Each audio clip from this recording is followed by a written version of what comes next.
Well, had he lived, Bobby Kennedy would have been 81 today, instead of which he was killed in one of the most famous political assassinations of modern American history. A Palestinian man, Sirhan Sirhan, was seized, charged, tried and convicted. Nearly 40 years on, he's still in jail, repeatedly denied parole.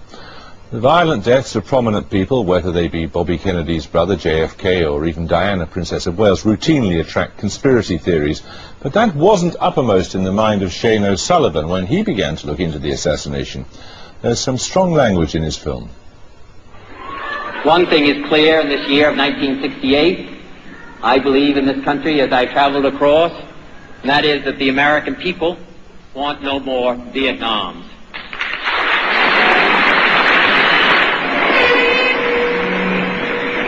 In August in Chicago, the Democratic Party will nominate its candidate for President of the United States.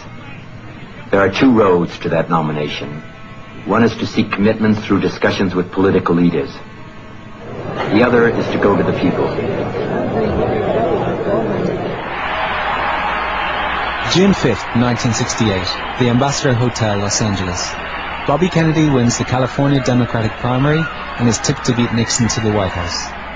I think is quite clear is that we can work together in the last analysis, and that what has been going on within the United States over the period of the last 3 years, the divisions, the violence, the disenchantment with our society, the divisions whether it's between blacks and whites, between the poor and the more affluent, or between age groups or on the war in Vietnam, that we can start to work together. We are a great country, and a selfish country, and a compassionate country.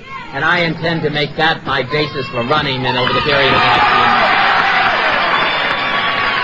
year. Mayor Yorty has just sent me a message that we've been here too long already. So, my thanks to all of you, and now it's on to Chicago, and let's win there. Thank you very much. Moments later, he is assassinated while leaving through a kitchen pantry.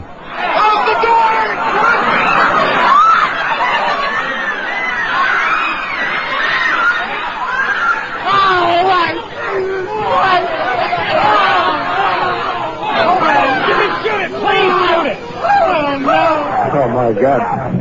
Senator Kennedy has been shot in the head. It's only 2 months since the assassination of Martin Luther King.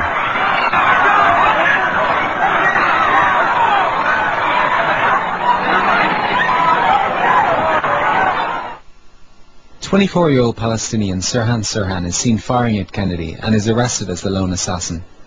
But for nearly 40 years, debate has raged over whether a second gunman was involved. Police diagrams based on the autopsy show the fatal shot came from behind, but witnesses placed Sirhan's gun several feet in front of Kennedy. The actual shooter of Robert Kennedy was standing behind Robert Kennedy, according to the autopsy report. Sirhan was standing in front of him, face to face. The distance between the muzzle of the assailant's weapon and Robert Kennedy's body was somewhere between actual contact and no more than 3 inches. And the weapon from which the shots were fired was held at a sharp upward angle, again from the rear. All the witnesses state that Sirhan's weapon was held between 1.5 and 6 feet away from Robert Kennedy, horizontally in relation to the floor. The autopsy report exonerates Sirhan.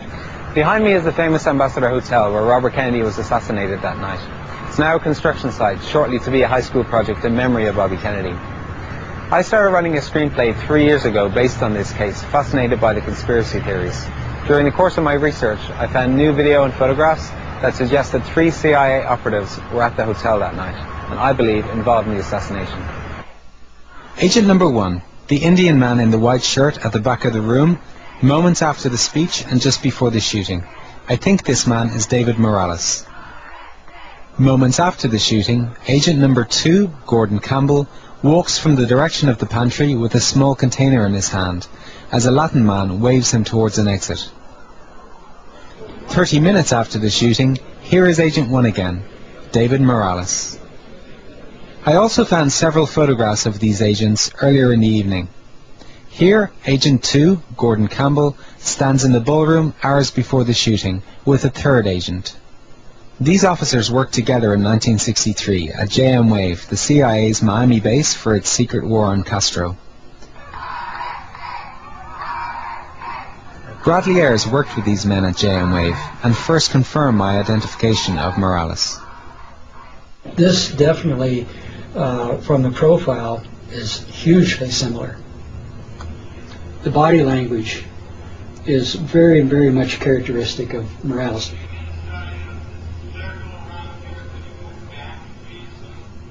See how he moves back and forth very casually, does not attract attention to himself. That is no question.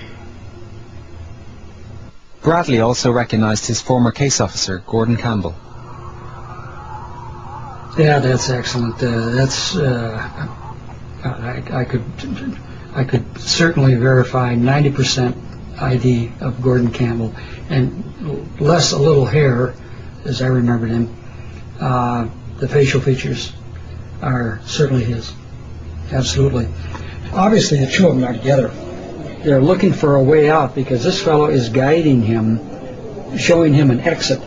Obviously, he's got something in his hand. I think it's impossible to determine what it is. These men are alleged to have hated the Kennedys for withdrawing air support for the failed Bay of Pigs invasion in 1961. And Morales admitted to his ex-lawyer that he was involved in both Kennedy assassinations. Well, it was something like, I was in Dallas when we got that motherfucker, and I was in Los Angeles when we got the little bastard. What it said to me was that he was in some way implicated with the death of John Kennedy, and let's go one step further, and also Bobby. An interesting claim from a friend of Morales, but until now there's been no photographic evidence. I travelled to Washington to meet Wayne Smith, who worked with Morales at the U.S. Embassy in Havana in 1959. This photograph of Morales dates from the same time. Would Smith recognize Morales in the video? David Morales. That's him. That's Dave Morales. Really?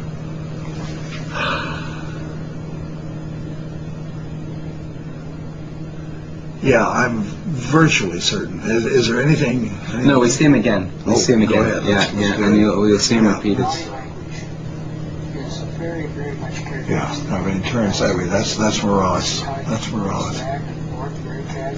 Yeah, I knew Morales quite well. He worked in the CIA station in Havana when I was third secretary of the political section, and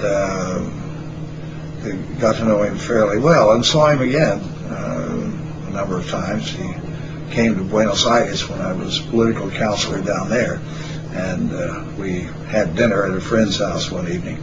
So I have no hesitation in saying that's Morales. I travelled to the other side of the country to meet up with a man who worked in covert operations in the 60s and was at the Ambassador Hotel that night. David Rayburn had been shown the photograph of Morales and remembered seeing him there. I think that's the same man that you saw in the photograph? Oh, yeah. That's him. I didn't see him in the ballroom. I saw him out in the lobby area. In fact, I probably saw him several times. He was in and out. I just want you to have a look at this photograph. The two men in the center. This photograph was taken, I think, a couple of hours before the assassination. So we're just looking at the two figures here in the middle. I just wonder if you saw either of those men that night? This man here, the bald one, yeah, I think he was talking to Morales at one time. It's like he was standing talking to him. If Campbell was the man on the left of the photograph, who was the guy on the right? I went back to the East Coast to meet a lawyer at Cornell University, Ed Lopez. In 1978, he was a 23-year-old investigator for the Congressional Committee looking into the JFK assassination. I thought he might know our third man. Let me just take you back a minute. Here we were, a Congressional Committee, investigating who might have killed a president back in 1963. As you know, the majority of the American public at the time thought there had been a conspiracy. The man the CIA called out of retirement to work as their liaison to the House Select Committee on Assassinations was George Ioannidis. He never disclosed he worked as Chief of Psychological Warfare Operations at the CIA's Miami base in 1963. I saw George Ioannidis practically every day for months. George Ioannidis was the guy who was supposed to be our point person. But when we got down to work, he was all business. What we could see, what we couldn't see, why we could see something, why we couldn't see something, why it was redacted, why it wasn't redacted. Let me now show you a photograph that was taken in the Ambassador Hotel the night Robert Kennedy died. And I'd like you to look at the figure on the right center frame. Well, when I look at this picture, the guy is young and in shape, always standing, stands erect. It's the way I remember him being. The glasses, his hair slightly receding. At the time, it was dark. By the time that I got to meet him, it was graying. But it's just, maybe you just look at him and you say, this is the guy that I spent many hours with at Langley. This is George Ioannidis. Not everyone I spoke to could identify our 3 CIA agents. I interviewed Tom Clines and Ed Wilson, both former agents and close colleagues of David Morales. They said I and all the others were mistaken, but they weren't willing to go on camera. Could there be an innocent explanation for the presence of these 3 CIA agents at the Ambassador Hotel that night? Is David Morales a suitable figure to protect Bobby Kennedy? No. No, I mean, in my wildest imagination, I couldn't imagine assigning David Morales to protect any of the Kennedys. Suspicion? High suspicion. Yes, I can't deny that. So, why they were doing the things that they were doing, I'm surprised that was never investigated. What do you think needs to be done now? Well, I think the key people at the CIA need to go back to anybody who might have been around back then. Bring them in and interview them. Ask, is this Gordon Campbell? Is this George Ioannidis? Did you know about any operation going on? If you didn't, then why the hell were they there?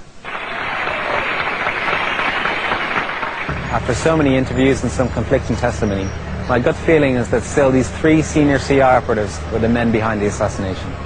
Who were these men and why were they at the hotel that night? The CIA and the Los Angeles Police Department owe the public an explanation before the truth behind the Robert Kennedy assassination is lost to history. There are some who talk about my youth. It is true I am younger than many who have run for president, and older than many of those who founded this country. Whatever my years, however, I would gladly match my experience with that of others who have aspired to the presidency. And after all, we are still a young country. If you'd like to watch that film again, it's on our website. Do tell us whether you're convinced by the identifications. Shane O'Sullivan, who is the author of that piece, is with us here. Indication that they looked in a lot of places, but they didn't look in the correct places during the original investigation. Now, formally, I believe the CIA have said what about these guys? They say they don't comment. I mean, the comment you'd expect, that they can't go into previous operatives' identities, and that also they have no domestic jurisdiction. So the question that we're asking is, we have interviewed various people who knew these men well. They say that they're the men in the photographs, so we're asking the CIA and the Los Angeles Police Department to address that question. Is this the men we think they are, and why are they there? Why do you think they were there? Well, I don't think there's any credible explanation for why they would be there if they are CIA operatives, and that's the question that we're trying to clear up. They wouldn't have been Kennedy's security if you know the men's backgrounds. They'd have professed hatred of the Kennedys. Morales made the comment that we listened to, that he was in Dallas in '63 and Los Angeles in '68. You don't get any anxiety about potential libel suits? Well, we know that Morales died in 1978, just weeks before he was due to be called before the House Select Committee on Assassinations. Ioannidis died in 1990. Gordon Campbell may still be out there. So, yeah, a libel suit is a possibility, but then we also would have discovery in terms of showing how important this material is. Assuming there is much more to it than the straight Sirhan story, do you think we'll ever get to the bottom of it? I think it's important that we do. I mean, there's a guy called Paul Schrade who was walking behind Kennedy on the night and he was shot in the head, and he's been one of the leading campaigners to reopen the case for years because of the second gun theory and various doubts that there have been around. So I think this evidence is quite important because it's the first time that we've actually showed a CIA presence on the night at a domestic assassination, and it's important that we get some answers to this from the relevant authorities. Shane Sullivan, thank you. Coming up on the programme.